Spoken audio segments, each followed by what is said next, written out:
Going live. Hey, everybody. Welcome back to another Leadership Live with JJ Hardy and me, Chris Piankowski. JJ, how you doing? Happy Man, I'm Friday. good. Oh, happy Friday. I'm good, man. It's the end of the week. Who knows what this weekend has in store? Probably auto repair and out here with my vehicles again. I don't like to buy new vehicles, and I think that's starting to kick me in the butt. But otherwise, things are going extremely well. What about you? Awesome. No complaints here. We are finally past the heat wave in Philadelphia. So happy for that. Doing a car show tomorrow with my oldest son. So that'll be fun. Are you are you providing an automobile for the car show, or are you just attending? We'll be going in my Mustang. Really? Yep. He and I have been hitting the car show circuit this season. So I think tonight I'll give the Mustang a wipe down so that first thing in the morning we can get on the road and go show it off. What year is the Mustang? It is a 90. It's a 25th anniversary. And I've owned it since 1995. Wow. So I bought the car when I was 21, have owned it ever since. It is 100% original. And you don't find many like that. It's a 34-year-old car. So Right. And it's one of the good years though, too, because in the mid 80s, I know that those were a little bit wonky looking. Yeah. So this one, not all of them have the 25th anniversary badge. So it's a special edition. And that's been my baby I took my wife on our first date in that car. That's how long I've had it. Gosh, I have nothing that I can say that about. That's awesome. Yeah. So it's fun. And I'm happy that at least one of my boys is into cars like I am. So it's something that we get to bond over. Excellent. Yeah. Yeah. So what are we talking about today, man?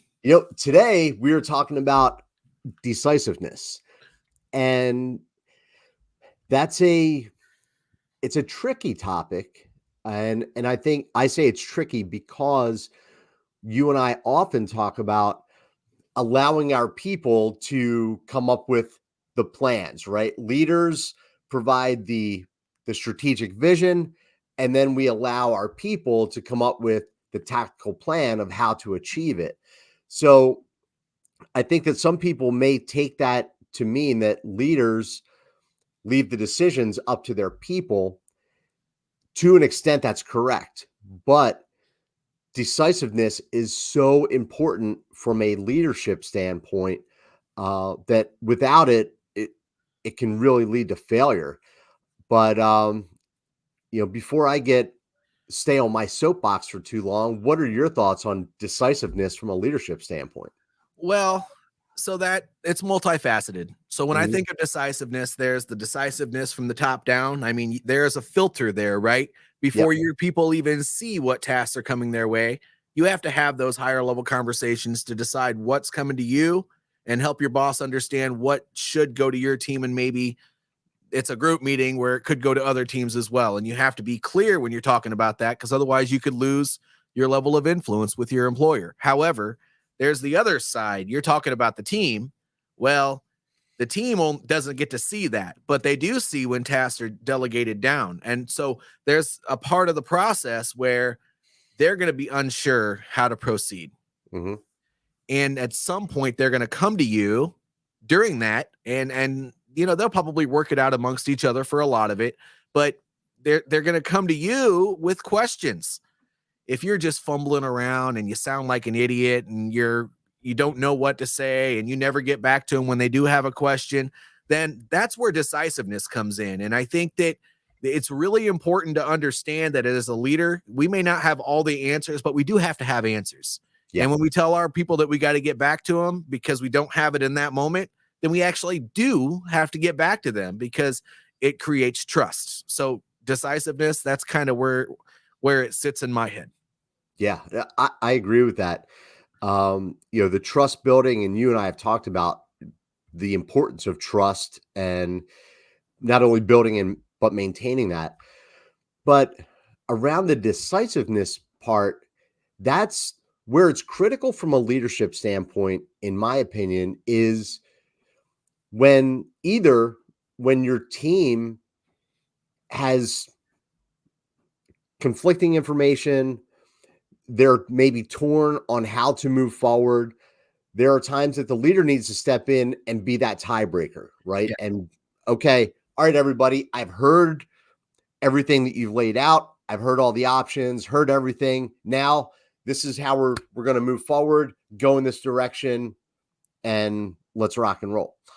And the other time is from a not from a leader standpoint per se, like title wise, but when you're amongst peers and when you see that we're stagnant right now, like we are spinning our wheels, that's where your leadership needs to step up and say, okay, everybody, we need to do something. We need to take a step. So that's those are two ways that I see decisiveness being very important. Tiebreaker as the leader and kind of just stepping up amongst a group of peers to be able to move things forward and get you off of that hamster wheel. Yes, sir. And I think that it goes into many other areas as well. So let's, from a conflict management standpoint, when there's a problem, an actual problem in the workplace where you are going to have to step in because things are difficult, or maybe there's an argument between a couple of employees, or maybe there's a potential injury, and I mean that's conflict too. So I mean Mhm. all of those things where you have to jump in there. How uncomfortable is that? But when you are that leader, it's crucial that you put all of your I don't know what to your lack of confidence to the side, and you jump in there Yeah. and you not only start the conversation, but you figure out how to move forward, and there's going to be a decision that has to be made there. And so that decision is, well, that's decisiveness. So I mean that's another area where I could see, and by the way, conflict is, as I said, it's many different things. It's not just injury, it's not just employees fighting. It could be maybe an outside source coming in and causing problems at your work. I mean, it could be many different things, but we're looked at for all of that. And we have to have the answers. If it's not the right one, guess what? That's okay. But figure it out quickly, because at some point you might need to steer that ship in a different direction. But sometimes just making a decision to get us through in that moment is exactly what needs to be done. You just mentioned something that I want to kind of stick on for a second, and you said the word confidence. How often does confidence affect someone's ability to be decisive or indecisive? Mm. I think actually always. So confidence, I think we've had a call about this before, but the way you build confidence is through repetition and just doing something enough to make yourself comfortable with it. Mhm. And if you're not comfortable with something, you tend to be decisive. But as a leader, there are a lot of things that are uncomfortable that pop up that you haven't dealt with before. And so being willing to pivot and just figure it out in that moment and still make the decision is very important. So it's almost like that. This brings me back to my military days where I'd show up for 0630 formation and have to do PT. Well, Mhm. you may not have any motivation in that time, but for the sake of others, you got to find that false motivation. That's right. Sometimes you got to find that false confidence too. That way, at least you're inspiring those other people to say, hey, look, oh my gosh, he knows what to do, or she knows what to do, or whatever the case may be. Because if you don't have any confidence, they're going to kind of dip their toes in the water when you say, let's execute on this, instead of going all in, because JJ is not going to steer me wrong, or Chris is not going to steer me wrong. Mhm. The other thing too that I'll talk to people about when it's apparent that it's a confidence issue that is preventing them from making decisions. For whatever reason, they're not comfortable to make that decision. Um, They don't feel like they've got all the facts, or people can easily go down a rabbit hole. If they're not confident, they can easily go down a rabbit hole of excuses as to why they're not taking action. And one of the things that I'll advise people on is, what is the smallest action that you can take? Something that has very little risk, but it moves you off of the X, for lack of a better word. It moves you out of the hamster wheel, even if it's just a foot. Let's take the smallest action and then build on that. You know, I think that people get into the analysis paralysis, and that prevents decisiveness. Yep. And they're thinking about all 100 steps that need to be taken in order to achieve a goal, where in all likelihood, by step 10, 11 through 100 are going to change. They don't matter. Not really. So it's like, all right, let's take the first step and then the second step, start to learn, start to iterate, and just continue that momentum so that you're moving forward. You're right. And when it comes to backwards planning, that's like the biggest thing. So it doesn't matter what action you take first, right? It just, as long as you keep that end state, that end objective in mind, it doesn't really matter which step you take action on. If it's slightly bigger or slightly smaller, at the end of the day, if that action supports the end state, then it's not going to hurt to do it. Right. I mean, if it doesn't have any prerequisites or anything like that, then just go, because that's one thing that you can check off. And then chances are, no matter what action you take, it's going to change the next 2 or 3 steps anyway. So That's right. You got to adapt. You got to be willing to move, and you cannot stay stagnant. But you mentioned something about comfort when you were talking. I got to bring this up because, it affects decisiveness so much. We talked about that confidence, and a lot of times new leaders, they run into the problem where they're just not comfortable doing a bunch of things. So one thing that I would always brief my down trace leaders on as I started moving up the chain a little bit, is I would say, you got to get comfortable being uncomfortable. Yep. Do hard things. And you gotta be willing to do that. And if you go into it with that mindset, when it comes to that moment where something really, really gets difficult, and that the only way for me to articulate it is when that oh shit moment comes up, you go, okay, you take a few seconds, take a deep breath, and just come up with something. Right. And if you have to call in a lifeline, that might be the something. But get comfortable being uncomfortable. And I tell everybody that all the time. It's just the most important thing to understand, that leaders just need to be that person that does the hard stuff. That's right. Part of that discomfort is also, you can kind of mitigate it a little bit by understanding that not every decision you make is going to be the right one. Yes. That's also one of the hard things about leadership. Yep. It's something that people struggle with because they feel like the spotlight is on me. I'm the leader. I need to make the right call all the time. Well, that's the laws of statistics are against you there. You are not going to be right 100% of the time, which that only validates the fact of, let's take some small steps, because you can make a wrong decision on a small step and quickly recover. It's making the wrong decision on a big step that is much harder. There's way more risk.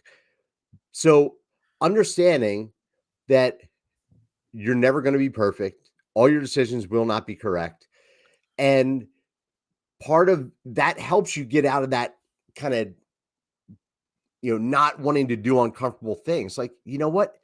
It's okay to not be right all the time. So let's do the difficult thing. Make the call. It may be wrong, it may be right, but you've got to make it so that you know. Otherwise, you don't know. It's like, you know, hesitating to ask someone something when it's like, look, the worst they could do is say no. But if you don't ask, the answer is always no. So you got to do something. You got to move it along. Yeah. Take a small step. You got to keep moving the needle. I mean, that when you're especially in a production environment or a construction environment, or really any work environment, to be quite honest with you, you just got to keep the things rolling. That's what the manager's job is to kind of take all that crap that's going on and just figure out how to keep things going without screwing it up, which you're going to screw something up along the lines, but that's okay. I think that one thing that a lot of, I would say, senior people, whether it's the manager over a supervisor or maybe a director over a manager, they fail to do when that promotion comes along, and or maybe they just get hired into that position as a fresh person, as they don't tell them that we expect you to make mistakes. Right. And if you're not given that validation as far as permission is concerned, then it creates this feeling in your stomach constantly that you are afraid to make a decision. Mm-hmm.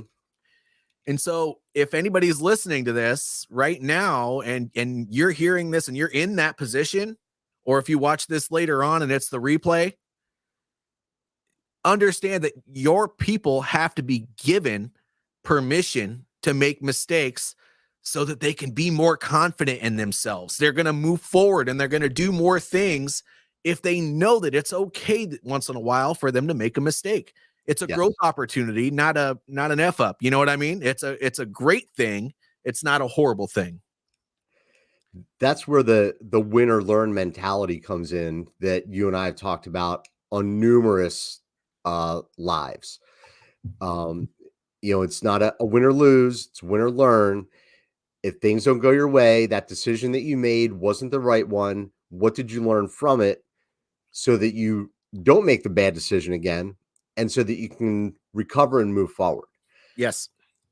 What are some ways that we can help leaders to be a little more confident in the decisions that they make? What are some things that people should be keeping in mind that help with that decisiveness? Ooh, that's a good question. So while you think, I'll here for a second. No, I think that, there are many things that you can do, but sometimes, when you notice that somebody's uncomfortable, first of all, before you even give them a task, make sure that you're kind of looking at them, doing that active listening, active communication sort of thing. And if you see that look in their eyes, that that they're like, oh crap, what does that even mean? Then just say, can you repeat back to me what I just said, and let me know if there's any if there are any questions or issues that you have with that. And if they can't even repeat the whole thing back to you, or at least the general idea of it, then they're struggling. Yes. And then afterwards, if you've gotten past that point and they're in the execution stage, then I think the way that it's a best practice for me, you got to be paying attention to your people as often as you can. You can't be everywhere all the time, but pay attention. If you see somebody struggling, grab them by the hand and say, follow me. Show them the way so that they know the way. And don't be afraid to do that, because when you show that you're willing to lead by example, you're also building up their confidence in them and you. And, that creates another level of that trust that we keep on talking about. Yeah. A few things that come to my mind in that situation is, like, what are the filters that we could be using for decision making? It could be, is this decision or this intended outcome aligned with the culture of our organization? If not, then it's an easy decision. We don't do that, right? It doesn't align with our values. It's not aligned with our culture. Is it going to move us closer to an intended strategic goal of the organization? If not, easy decision. No, we don't do it. If yes, then let's move forward. So I'm always looking for filters that I can use to help that decision making process, to make it easy, right? Okay, is it going to affect the morale of my team in a negative way? Then we probably shouldn't do it. Don't If mean it's to gonna have interrupt, Chris. Tell them about the traffic light. oh, Tell them about the traffic light. It's a yeah. good one. So the traffic light, leadership traffic light is, it's about delegation, and it's also a helpful tool in helping your people to make decisions without having to influence you. So anybody who drives a vehicle knows what a traffic light is: red, yellow, green. So if you can establish these parameters within your team that you're leading, or establish it with the person that you report to, green, just like when you're driving a car, means go. Keep your foot on the gas, keep going, business as usual. So if you can define what are the limits of authority that are within business as usual, and you're giving someone that authority to make a decision, or you're claiming for yourself, I don't need to bother my boss, I'm going to make this decision. Green, rock and roll. Yellow is proceed with caution. So yellow is something that is still within your limits of authority, but it's something that needs to be on the radar of the person that you're reporting to. Or if you're the leader in the situation, your person has to just put it on your radar. No action is required. You have confidence that they're going to make the right decision, but something about the situation could escalate, and you'd rather know about it and not have to deal with it than get blindsided by it, and then all hell breaks loose. And then red is stop. Red is when you as the leader need to take action. Your person hands it off to you and says, all right, this has already escalated to yellow, now it's red, you need to get involved. Or if I'm subordinate to somebody, is when I hand it off to them with all the information that they need. But keeping that traffic light in mind, it's such an easy analogy, right? If you drive a car, you know what those colors mean: red, yellow, green. Stop, proceed with caution, or keep your foot on the gas.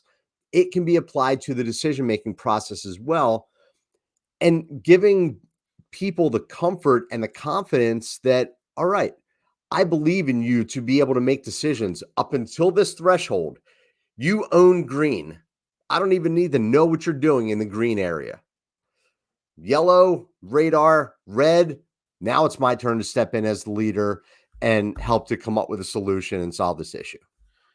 And you know what? The reason I asked you to bring that up is because I absolutely love that. I always actually outlined that in their initial, in any time that I would have a leader working for me, a down trace leader, whether it be a corporal or a sergeant or whatever the case may be when I was in the military, but a supervisor or a manager working for me when I was at a slightly higher level in the civilian world, I would make sure that that was aligned out in the initial expectation. This is what you need to know. I didn't call it a traffic light, but I love the way that you frame that, because it makes it so much easier to understand. I do encourage every single one of the people that work for me, it doesn't matter where I'm at, that if they're even the slightest bit uncomfortable and they just think that they need a little bit of help, it doesn't hurt to put it on my radar or ask me a question, because we have to feel vulnerable sometimes. Sure. And when we're vulnerable, sometimes just a little bit of validation will make you a lot more confident. And so I would rather them ask me the question than to just move forward. And I'm not going to say screw something up, because it's okay to make mistakes, but if they know it's going to go wrong before it even starts, then I'd like to help them. It's just a lot better that way. That way, whatever intent whatever the intent is, and whatever you may be unsure of, it's made a lot more clear to you, so that the next time that thing comes along, you're a lot more confident with it. The beauty of that tool is that it can grow with the individual. Mm-hmm. When someone is a brand new team leader and you're the person who's leading multiple team leaders. Their green is like 3 bullet points. And then the yellow is maybe a wider margin. Red is maybe wider. But as that person grows in their ability, in their skill set, in their confidence, then you start adding on additional layers of responsibility. Their limit of authority becomes wider. So it's an evolving tool so that you can set it up now and say, okay, look, you've got the authority to make decisions up to $500. Anything over $500, I need to be made aware of. And then it could grow up to now you've got the ability to make decisions up to $20,000, whatever it is, as they progress in their role, in their career, and in their abilities. So that's one of the other things about that traffic light tool is that it is not stagnant, it's dynamic, and it can be applied in so many different ways. I agree. And when it comes to decisiveness, really just helping your down trace leaders or even your ground level employees just become more confident, because you don't have to be in a management position to be out there making decisions on a regular basis every day. And so making sure that whatever controls you put in there, you got to make sure that they allow people to make a certain amount of decision in their role. Right. And people need that. I mean, nobody's going to want to get promoted if they know they're going to be micromanaged. That's right. So they need to be given a little bit of leeway where they're at. Once they build that confidence, then you're absolutely going to want to promote them. And when it comes to preparing people for a management position, you can't do that if they're not confident.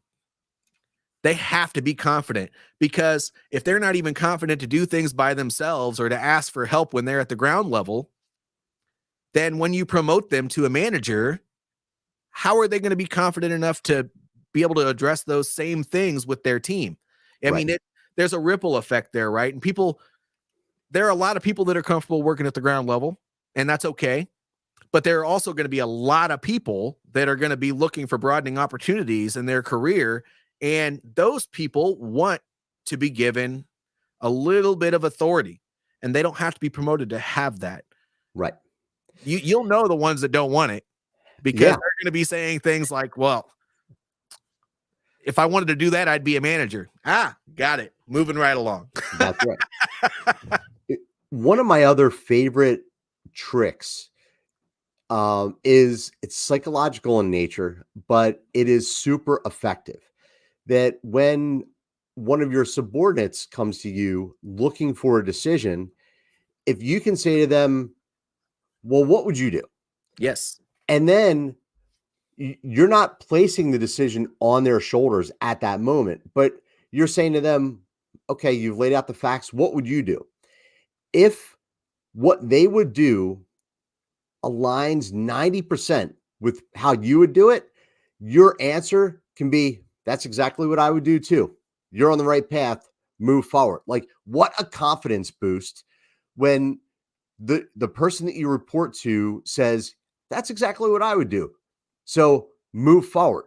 It doesn't have to be 100%. It will never be 100%. And so you can do that. It's a psychological trick, for lack of a better word, to build that confidence and help people to make those decisions. The only time that I would get involved beyond that is like, if there's something that's potentially catastrophic in how they're going to execute, I might call that out. But if you're 90% aligned with how the leader in this case, would do it, then I'm going to let you roll, because maybe that other 10% is actually better than how I would do it. So that's right. You should always generalize your guidance and let them come up with their own solutions, which, by the way, that is called coaching. It is. And that's something that leaders need to be comfortable doing as well. You need to use your experience to coach others to build that same level of experience and beyond. Yes, I agree. I completely agree. And I'm looking at the time. It looks like we're almost done here. Dude, we've got like 7 seconds left. We always go a minute or so over. We do. But any final words from you, JJ, before we wrap it up on today's Leadership Live?